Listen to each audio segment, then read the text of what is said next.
Olá, tudo bem, Eli? Tudo bom, Dri? E você?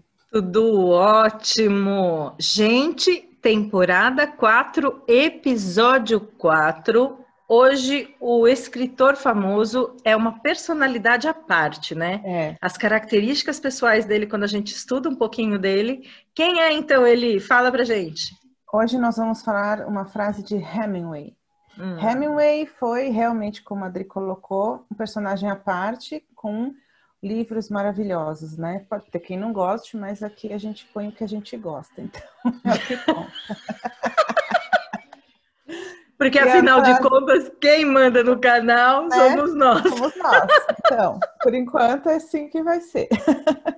E a frase que eu escolhi para a gente conversar foi: são necessários 2 anos para aprendermos a falar e 60 para aprendermos a calar. Nossa, que fra... Bom, é o que eu disse antes da gente começar, né? Então, gente, são necessários 2 anos para aprendermos a falar. Ok, eu desenvolvi bem essa minha capacidade. Eu falo muito Eu facilmente. diria que eu também. Então, nós desenvolvemos bem essa capacidade de falar. Agora, 60 para aprender a calar. Então, eu ainda tenho um tempo à frente para aprender a calar. É isso, Eli? Exatamente. Bom, mas vamos ver isso dentro do nosso dia a dia, como é que funciona, quais são os impactos disso. Como é que você enxerga isso, Eli? Eu acho que essa frase mostra para a gente que assim requer um tempo para você aprender a ouvir antes de falar, não dizer tudo o que você pensa, refletir, filtrar, né?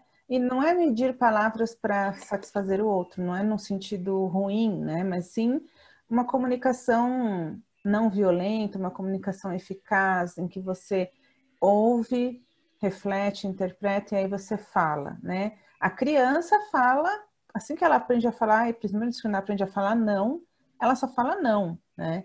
O adulto ele vai aprendendo, deve, né, aprender a calar, mas no sentido de calar para poder ouvir. Que eu acho que essa é uma habilidade que hoje em dia está bem complicada de ser e ouvir também ao escrever, né, nas redes sociais principalmente, que a gente mais vê as pessoas massacrando o teclado, falando tudo o que elas pensam, mas não refletindo sobre o que o outro está dizendo. Existe uma certa proteção, como se escrevesse na rede, né? É É gozado o essa, escudo. essa sensação de escudo, né? É bem estranho. Mas é isso, eu acho que concordo com você no que você falou, mas eu vejo também, atendo muitas pessoas com essas duas vertentes. Então, aquelas que sofrem porque falam o que pensam, e aí a gente dá um tiro no pé nesse sentido, muitas vezes, porque eu não tive tempo de processar a informação e já vou e falo. Uhum. E a sociedade ela responde com isso, né? As pessoas respondem quando você coloca as coisas sem pensar. Sim, Mas eu também tenho um outro extremo quando eu faço os atendimentos de pessoas que não conseguem se expressar, né? entendo. Eu acho que isso também é importante a gente falar. Então, eu acho que quando a gente expressa sem pensar, cai muito na linha do que você falou, né? Eu recebo, eu não processo e jogo de volta, Certo. né? Eu recebo do mundo, não processo e jogo de volta. Muitos processos de coaching a gente vai buscar qual é a receitinha, para um pouquinho, receitinha entre aspas, o que dá certo, principalmente se você é um líder, quando você tem que falar junto Uhum. com a sua equipe, né? Já fomos líderes em grandes empresas, Sim. a gente não pode falar tudo que pensa da forma que pensa. Não. Você tem um grupo de colaboradores embaixo que você precisa pensar como vai transmitir as coisas, como vai passar as informações e, inclusive, olhar para a diferença de cada um. Você já viveu isso, Exatamente. Eli? Claro. Você vai lá, você vai ter alguém que é extremamente extrovertido, o outro introvertido, e cada um tem o seu talento, aí você quer colocar o introvertido num projeto, ele morre de medo, mas ele tem uma baita capacidade, Aí o extrovertido te coloca às vezes em saia justa e você vai lidando com isso aí, E né? vai Aí eu acho lidando e vai adequando a sua comunicação para cada um desses tipos. Você usou duas vertentes, que é a introversão e extroversão, quer dizer, tem uma série de outros aspectos sim, que é interessante. Então, cada ser humano é uma coisa única. Então, a gente tem exato. que estar olhando para essa questão da Não, comunicação. e você falou na liderança, acho que um dos processos onde eu mais aprendi que Não tem calar dúvida. era importante foi em processo de feedback. É, Quando você dá e quando você recebe. Porque é é. um processo em que, quando você vai dar o feedback, você tem, você aprende, você tem que saber como falar, mas o receber, você já, antes, você não deixa a pessoa terminar de falar, você fala, não, não concordo, não, você tem que ouvir, processar e até falar, olha, podemos, depois eu volto aqui para falar o que eu achei, mas obrigado. Porque feedback é uma percepção. E a gente, quando alguém fala para a gente o que pensa da gente, a nossa primeira reação qual é? Defender. Não, não, não é assim. Eu não fiz isso. Não foi isso que eu quis dizer. Essa é a cara de quem fez um curso de feedback comigo há 10 mil anos atrás. Que é exatamente quem ensinava, que a vida Nunca foi vou me ensinando. esquecer. Não é isso? É lógico. Assertividade. Nunca vou esquecer dessa É, palavra. eu sou extremamente assertiva. Mas aí cai no que você falou da percepção. Algumas pessoas, quando você é assertivo, vão interpretar isso como agressividade, Agressividade. né? Aí É. você também tem que entender o outro, tá? Mas assim, tudo também tem um limite. Às vezes eu falo isso, né? É interessante você saber seu público, e tal, mas você ficar se adequando demais a tudo, você perde um pouco sua essência, né? Mas acho que isso é um assunto para outro Para 15 outra minutes. live. Não, mas, Mas eu acho que mas aqui é o calar, quando fala do calar, também, por exemplo, em situações familiares. Quando você é adolescente, você fala, você não ouve. Eu tenho um adolescente aqui em casa. E aí a gente tem que aprender a calar para não perder também a estribeira e criar uma situação em que o adolescente se sinta reprimido. A natureza dele é falar, você vai ouvir, mas aí depois você senta bonitinho e fala, olha, isso aqui e tal. Mas o que a gente fala aqui em casa é, legal você falar aqui dentro, mas olha, quando você vai lá fora, você não precisa subir no tijolinho e ficar palestrando porque isso não vale a pena. Isso não é só uma pessoa. O adolescente gosta de falar, mas ele não cala quando ele tem que ouvir, porque é da natureza e vai se construindo. tá explorando. Também tem adolescentes que são mais introvertidos, mais Aí é o quietinhos. outro lado. Aí é o outro lado também, né? O que acontece com o adolescente? O que acontece é a cabecinha deles, eu posso tudo e sei Exato. tudo, né? Fomos adolescentes. Né? E precisa de um tempo de vivência, precisa tomar alguns chacoalhões da vida, Sim, né? Para ir fazendo essas adequações. E faz parte.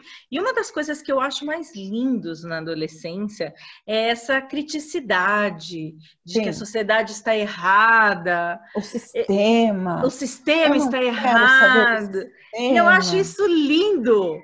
E eu tenho dó de que algumas pessoas são massacradas e apagam esse lado todo questionador ao longo O da que que a gente vida. manteve da nossa. Aos 60 anos, o quão adolescente você é, Eu tô né? perto. Ah, então. Você é uma Não, eterna adolescente. mas eu tô perto dos 60. Sei. Minha mãe acabou de passar aí, ela virou, eu só ouvi, ela falou assim, você tá trabalhando ou você tá rindo? O que você tá Os fazendo? dois. A Os gente está dois. fazendo Eu só com ouvi, não respondi. bom humor. Mas então, o Bom, calar, quando eu lhe falo assim, 60 para aprender a calar, eu acho que é isso, assim, a vivência, óbvio, a gente sabe o que ele quer dizer, vivência, experiência de vida, fazem e tem você coisas que, sinceramente, não pensar, precisa falar. é, A gente é este aprende o isso ponto. também, né? Às vezes, para que eu vou falar? Aquilo não me compete, aquilo não vai melhorar a situação, para Não que vai eu vou adicionar em falar? nada, não vai mudar nada, só que você quer falar. É. Então, assim, tudo tem uma boa medida. E agora eu queria falar, que foi mais ou menos no meio do nosso tempo, das pessoas que chegam até mim que não conseguem se posicionar, que eu Isso. acho muito problemático também. Você acha que isso é da timidez, aquela timidez incapacitante, ou às vezes é porque a pessoa não Ai, tem tem tantos autoconfiança? fatores, tem às vezes questão de timidez, às vezes tem sensação de não merecimento, baixa autoestima, Aí tem uma série de de causas. desdobramentos disso, né? E tem as características que a pessoa nasce mesmo. Tem pessoas que têm uma profundidade maior, precisam processar mais as coisas. Então, existem as características pessoais. Outro dia eu estava no grupo de empresários que eu faço parte e uma pessoa, ela está fazendo o curso de Spiritual Thinking comigo hoje, Tá? e ela falou assim, e eu saí do grupo, agora ela voltou para o grupo, que eu trouxe ela de volta, mas eu saí porque eu não consegui me posicionar algumas coisas que estavam me incomodando. Ah, Então, olha só, eu prefiro me afastar, não me posicionar. Por trás aí, às vezes, tem uma questão de sensação de baixa autoestima, ou às vezes sensação. de baixa autoconfiança, ninguém não adianta falar, tem De medos. autoconfiança, às vezes tem uma série de coisas, ou que é errado se posicionar, porque aprendeu assim também. Exato. Porque tem Aí famílias não vou que. me indispor, né? Exatamente. E quando a gente estuda o Enneagrama é muito legal, né? Porque eu sou o 8, aquele que é o mais confrontador. E aí você pega alguns números, o 9 é o número da paz, ele não vai entrar numa discussão nunca. Então ele prefere se recolher do que falar. Não tem certo e Mas não tem até que errado, ponto gente. você Não não tem pode certo e não se tem errado. violentar, né, Pri? Exata, é aí que eu quero falar. Então, às vezes, eu me privo de ter algo ou de pertencer a algum grupo que eu goste, porque eu não me posicionei de algum comportamento ou alguma atitude com um ou outra pessoa que não me caiu bem. A gente vai ter isso na vida inteira.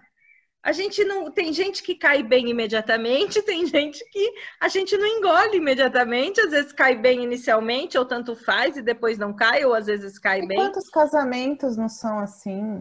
Ah, mas Um quando fala, o acaba, outro fala, o que que acontece? É, explode. ou explode, ou sai falando que o outro é isso, o outro é aquilo, mas nunca se Já posicionou disse. do que queria, né? Então, eu acho que essa questão do posicionamento tem que ser bem feito? Tem.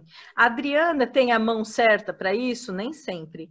Apesar de eu dar, apesar de eu dar aula disso, sou humana, né? E eu tenho uma Claro. característica explosiva de energia que quando eu vi já saiu. Eu tenho uma sobrinha minha que ela tem uma configuração de mapa astral muito parecido comigo. E eu pergunto, eu falo para ela assim: se tem alguém que te entende, sou eu. Sou eu. Eu falei assim, ela fala assim, tia, vem aqui. Aí eu falo para mim mesma e engulo. É, porque a gente tem esse negócio, né? Então, eu não estou pregando que a gente tem que falar tudo, que é o que a gente falou na primeira parte desse bloco, Claro. né? Mas eu acho que a gente tem que se posicionar de uma forma madura, não confrontando. Às vezes, quando a gente se posiciona, o outro parece que você está contra o outro e não a Exato. favor de si. É louco isso. Parece que quando eu posiciono como eu vejo, como eu acho, parece que eu tô indo contra o outro. Não, eu não tô indo contra o outro. Eu só preciso me expor como é que eu vejo, como eu acho, como é que eu gostaria. Não quer Quantas dizer que vezes isso eu vai não ser vejo, feito dessa né? forma. A pessoa fala assim, ai, nem vou me incomodar de discordar porque vai dar briga. Eu falo, vai dar briga se você não souber como falar, né? E a questão da briga, algumas pessoas veem como briga, e eu não, eu tenho a casca bem grossa, assim, no sentido de até eu achar que é uma briga, né? Então é muito legal esse contraponto de aprender essa boa medida entre o se posicionar correto, entre o calar na hora que tem que calar, né? Então essa frase de Hemingway é maravilhosa, A gente maravilhosa. deve estar acabando o tempo, Dri, mas eu queria só também, me veio aqui uma coisa que é também o calar quando o outro quer só que a gente ouça, né? Às vezes a pessoa quer o Ah, nosso ombro e a pessoa fala, ela não quer que você resolva o problema dela, ela não quer conselho, ela só quer que você ouça. Quantas vezes ouça. passou por isso. Nossa, conhece Sabrina? Sim. Sabrina, uma amiga nossa, a gente frequentava de domingo o mesmo barzinho, ficava jogando conversa fora, nós três. E tinha dias que eu ligava para ela, Sabrina, eu vou falar uma coisa, mas eu não quero que você fale nada, mas me deixa falar, né? Eu não quero que fale que eu fiz errado, que eu fiz certo, não Não é dê isso. conselho. Não, eu só quero falar, pelo amor de Deus, né? Me deixa falar, que de vez em quando a gente precisa falar, né? E aí o outro ouve, né? E tá bom assim também. Isso são sabedorias que a gente vai Exato. tendo, né? Não é fácil. Eu tenho uns anos ainda a aprender, então eu ainda estou dentro da Também. validade. Eu tenho hoje 52, eu tenho mais 8 anos, porque o Hemingway falou. Eu tenho quanto que eu tenho? 16. 16 anos, aí eu tenho que correr um pouquinho mais na minha lição. Acho que é isso, né, Dri? Tá dando tempo. Ai, uma delícia falar sobre esse Muito tema. A bom. frase dele é maravilhosa, maravilhosa. E Hemingway realmente ele era um aventureiro, né? Curtia a vida, né? Totalmente. Ele tem uma característica de conseguir escrever só o que ele viveu, né? Ele tem uma coisa Sim. de paixão, é muito legal. Aventuras. Aventuras, é isso Isso aí. mesmo. Eu me identifico. Maravilha! Eli, terminamos então, temporada 4, episódio 4, Hemingway. Está certo? Isso aí. É? Então, se você gostou, dá um like no nosso canal. O meu é Eliana Leite. E o meu Adriana Vico, tá bom? Deixe seus comentários, façam sugestões de novos temas, a gente vai Isso aí. adorar receber. Um beijo enorme, fiquem Beijos. com Deus.